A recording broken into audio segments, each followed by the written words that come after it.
Hello friends, इस video में हम लोग टॉप 16 क्वेश्चन देखने वाले हैं 10th क्लास के विद्यार्थियों के लिए।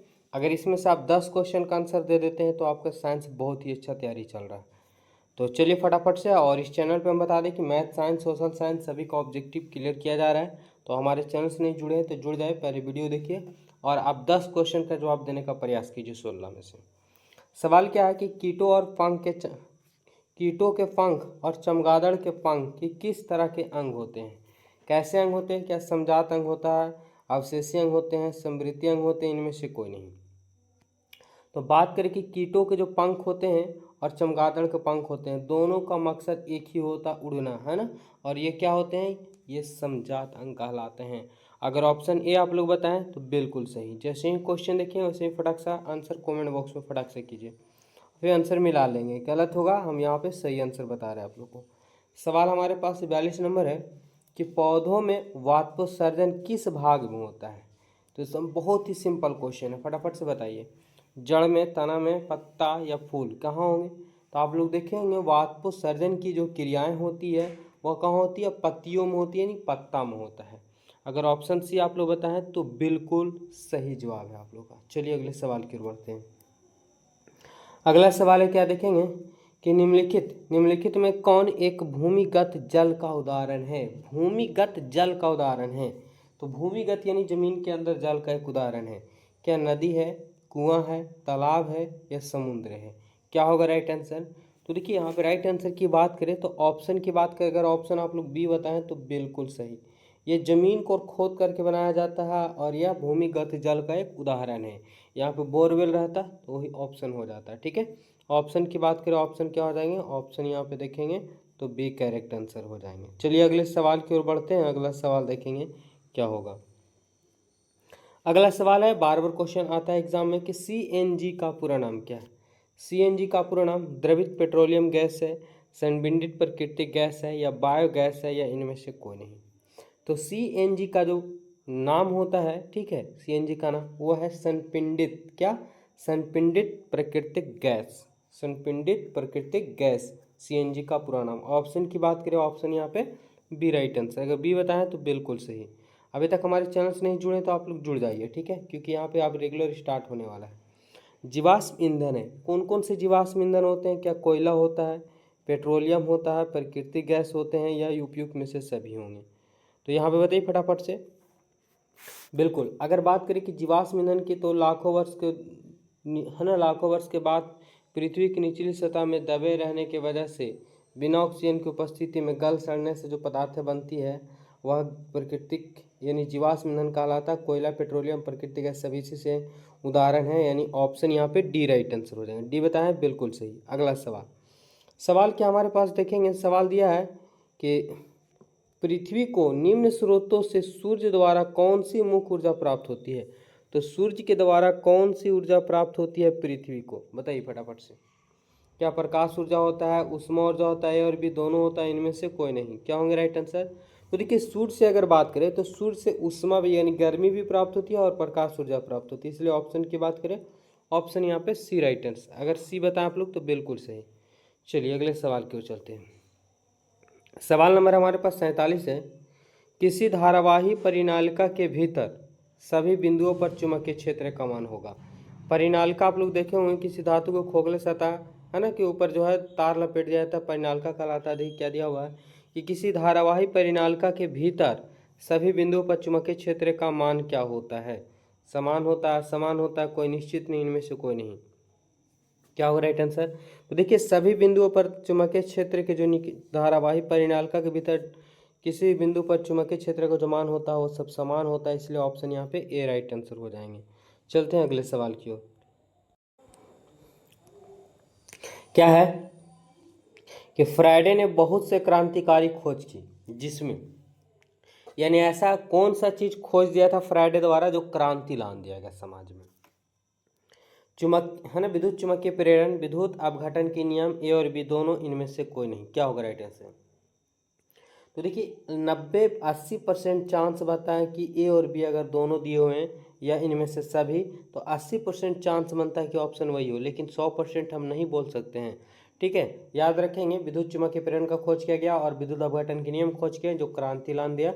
फैराडे के द्वारा खोज किया गया। आपसे कभी कभी सवाल घुमा के पूछता है कि विद्युत चुम्बकीय प्रेरण का खोज किसने किया, तो फैराडे ने। विद्युत अपघटन का नियम खोज किसने किया, तो फैराडे ने। ठीक है, अगला सवाल है प्रत्यावर्ती धारा जिसको अल्टरनेटिव करंट जिसको एसी बोला जाता है। ठीक है, तो प्रत्यावर्ती धारा की आवृत्ति होती है, कितनी होती है बताइए फटाफट से। बिल्कुल, अगर आप लोग देखे होंगे कि अगर चार्जर वगैरह खरीदते हैं तो चार्जर पे आपको 220 वोल्ट, ठीक है, और 50 HZ जरूर लिखा रहता है। यानी ऑप्शन की बात करें, ऑप्शन यहाँ पे सी करेक्ट आंसर हो जाएंगे। 50 नंबर सवाल है, क्या दिया हुआ है कि अगर सुई चुंबकीय धारावाही तार के ऊपर हो, सुई कहाँ हो, चुंबकीय धारावाही तार के ऊपर हो और विद्युत धारा दक्षिण से उत्तर की ओर, कहाँ से, नॉर्थ से साउथ, साउथ से नॉर्थ की ओर, क्या बोला कि दक्षिण से उत्तर की ओर प्रवाहित हो, तो सुई चुंबक की उत्तरी ध्रुव किधर विक्षेपित होगी।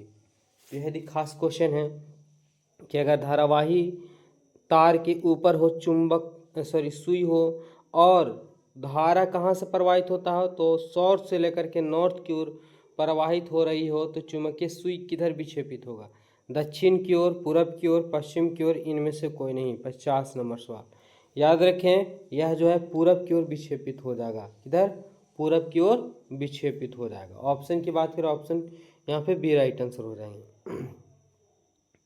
क्वेश्चन नंबर 51 है कि आयामी वृद्धि होने पर मानव नेत्र में संमंजन क्षमता घट जाती है या दोष कहलाता है। कौन सा, आयामी वृद्धि होने में। तो देखिए, आयामी वृद्धि होने पर जो मानव नेत्र का संमंजन क्षमता यानी दूर या नज़दीक की वस्तु को देखने की जो क्षमता होती है वो घट जाती है, दोष कहलाता है।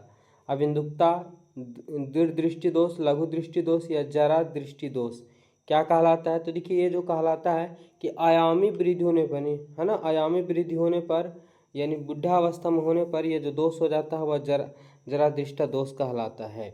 इसमें न तो नज़दीक की न तो दूर की दोनों वस्तुओं स्पष्ट नहीं दिखलाई पड़ती हैं। क्या है कि दोष रहित नेत्र 25 सेंटीमीटर, कितना, 25 सेंटीमीटर और आनंद की रखी वस्तुओं को आसानी से देख पाता है, इसके बीच की दूरी को कहते हैं। बेहद ही खास क्वेश्चन है। आप लोग जानते हैं कि मनुष्य कितना, हम लोग तो 25 सेंटीमीटर नज़दीक की वस्तु और अनंत की वस्तु को आराम से हम लोग देख पाते हैं, भले ही साफ नहीं देख पाए लेकिन दिख पाते हैं।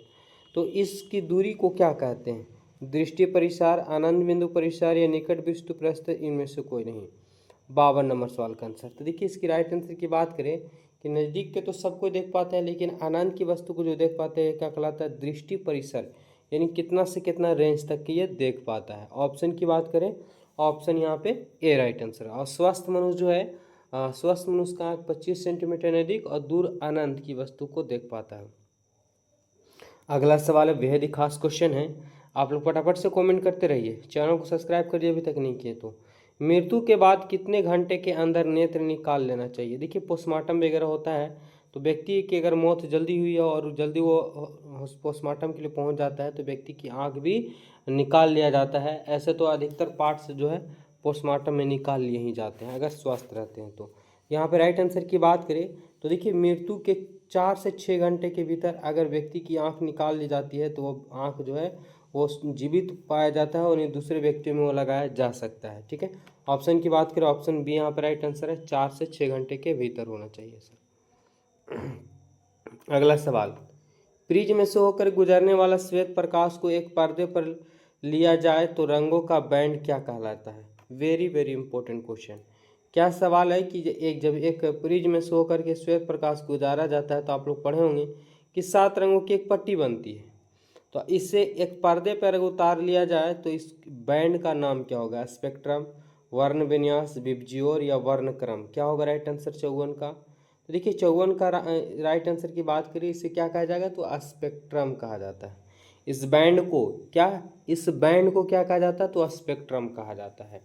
ऑप्शन की बात करें, ऑप्शन यहाँ पे ए राइट आंसर हो जाएंगे। 55 नंबर सवाल, स्थिर विद्युत आवेश, स्थिर विद्युत में आवेश कैसा होता है। स्थिर विद्युत में आवेश होते हैं कैसा, क्या आप विरामावस्था में रहते हैं, गति की अवस्था में रहते हैं, दोनों अवस्था में या किसी भी अवस्था में नहीं रहते हैं। कौन सा, स्थिर विद्युत आवेश, स्थिर विद्युत जैसे बैटरी वगैरह में रहते हैं। ठीक है, तो राइट आंसर की बात करिए क्या होगा, स्थिर विद्युत आवेश में आवेश जो कौन अवस्था में पाया जाता है, तो विरामावस्था में। ऑप्शन यहाँ पे ए सही। अगर ऑप्शन ए बताएं तो बिल्कुल सही। लास्ट सवाल है और इसका आंसर आप लोग कीजिए कमेंट करके फटाफट से। वह उपकरण जो विद्युत ऊर्जा को यांत्रिक ऊर्जा में बदल देता हो क्या है, फटाफट से बताइए। वह उपकरण जो विद्युत ऊर्जा यानी पहले विद्युत करंट देने पर क्या करने लगता, घूमने लगता हो, ठीक है, तो वह ऊर्जा बदलता वह क्या है बताइए। इसका कमेंट करके आप लोग बताइए इसका राइट आंसर। और ज़रा आप लोग ये भी बताएंगे कि आपको 16 क्वेश्चन में से कितना इसका सही जवाब हुआ। हम यहाँ पे टारगेट रखे थे 10 का, और आप लोग का कितना सही आंसर दे पाए इसका कमेंट जरूर करेंगे। और अब आप लोग को शुरू से यानी चैप्टर बाय चैप्टर प्लेलिस्ट बना दिए हैं और मिलता जाएगा, सभी के सभी ऑब्जेक्टिव कंप्लीट हो जाएंगे। तो हमारे चैनल से आप लोग जुड़ जुड़िए। धन्यवाद।